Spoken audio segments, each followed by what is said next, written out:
Hi, Scott. Hi, Jake. Great to be with you again, as always. Great to have you back again. Yeah, thanks. I'd like to start today just talking a little bit about the market in general.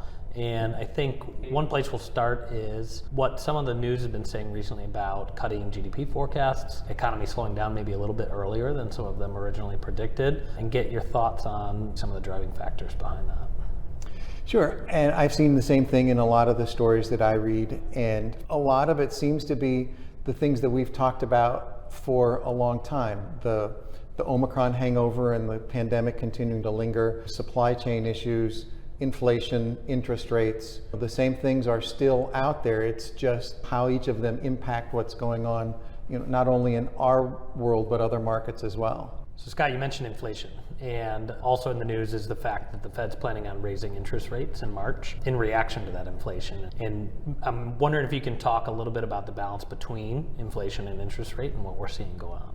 Sure, and as you mentioned, it's that thing that's been out there not just since the pandemic, but for a long time. With as low as interest rates have been, it was always the one mechanism that the Federal Reserve had to balance the economy from slowing down and falling into recession or heating up too fast and going into some of this hyperinflation. And I know somebody that a lot of people follow is Diane Swank from Grant Thornton. And in a recent article that she wrote was talking about the Fed is weighing, is it 4 1/4 point interest hikes this year or 5? So just that difference of 1/4 of a point seems to be sending shockwaves through the markets and the news media in general. So in addition to stories like that, there are a lot of other things that we try and follow every week. And the Architectural Billings Index is one that we've talked about, and whenever that number is over 50, it means things are growing from where they were previously.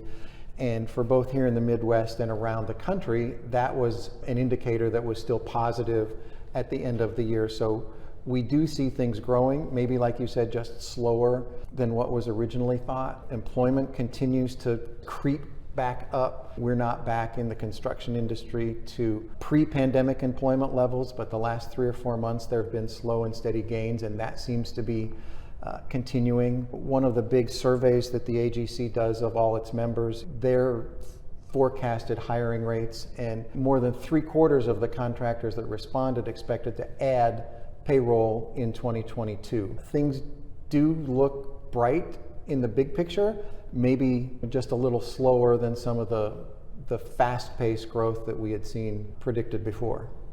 So Scott, I saw AGC's 2021 construction price index and report, and I think what we saw in that report mimicked what we experienced in the marketplace too.